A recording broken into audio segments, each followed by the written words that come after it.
The Nelson Mandela Bay Metro may just find itself without water this festive season, as the looming water crisis there doesn't seem to have an end in sight. This as the combined water levels of dams feeding the metro have dropped to below 12%. Now, in order to avoid day zero, people must reduce water by 20 or 40%, while businesses must reduce consumption by 20%. Now, water expert Dr Gisela Kaiser joins me now live from Cape Town to discuss just this. Doctor, thank you very much for your time. Now, we understand that Nelson Mandela Bay is weeks away from dams running dry, but residents seem to not be heeding the call to reduce consumption. Why is this? Linda, yes, thank you. I'm very happy to be here because this is indeed a serious crisis. From what I can see, Nelson Mandela Bay has been in a drought situation for a number of years. The last time that there was any significant rainfall was in 2018, and then dam levels only went above the 50%.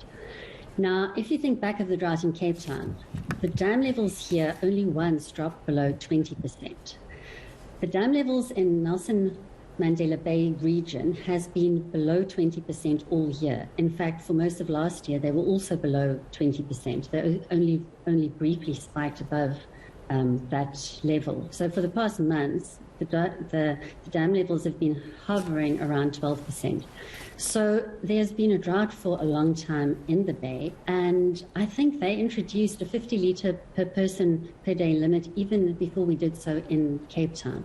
So people are tired. You know, also it has been COVID, there's load shedding.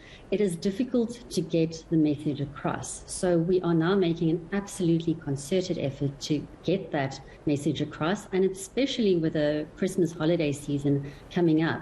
This can't only be a local message. The rest of the country needs to take heed and take precautions as they plan to come down to the Bay Area for their holidays. And then as for Plan B, we understand that the Drought water scheme is not nearing completion at this point. Why have there been delays? So, Linda, the Drought Phase 3 water treatment works has been implemented by Amatola Water on behalf of the National Department of Water and Sanitation. The contract was severed and issues happened. But this contract doesn't have that much of an impact on Nelson Mandela Bay's water surety. Approximately 2/3 of the Bay's water comes from Drought, and the Drought Dam is currently around 80% full. So I think that this has also played a part in that people do not take seriously that there's a chance of running out of water because they are aware that there is an alternative water source.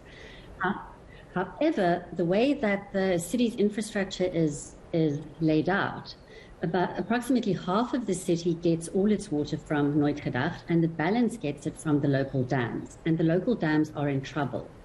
So what we are desperately in need for is for people to reduce their water use, not only to make the dams last longer, but should it not rain at all, and should the dams run dry, that only happen at the end of April next year. At that point, our connecting infrastructure will be in place to be able to circulate the Drought water everywhere in the city where it is needed. Now, which other areas could possibly be affected by the supply dams? So, specifically the Kocha municipality, which serves St. Francis Bay, Jeffreys Bay, and along the coast, is directly impacted. I'm aware that they have all undertaken borehole projects, but we need to reduce our demand immediately to stretch our water level beyond Christmas and up till the end of April next year. It's a difficult thing to always explain in engineering terms, but because the water system is a pumped system, and the dams are 100 plus k's away from where the water is used in Nelson Bay. There are numerous pump stations and reservoirs, etc., and the system needs to be fully pressurized to charge the reservoirs. So if along the way there's a reservoir that is full and use of the reservoir is too high, then water won't get to areas further down the pipeline. I guess that is the difficulty, right? When you have to explain technical terms, then you see very little compliance with ordinary citizens that find this to be a whole lot of overwhelming jargon. Absolutely. So we've tried to simplify it, like in Cape Town, putting out pamphlets and hints on how to reduce your water use down to 50 litres per person per day. If everybody uses only 50 litres a person a day, we will be fine. We will make it through to April of next year and thereafter without any of the taps running dry. But to get that message across is just really a difficult thing.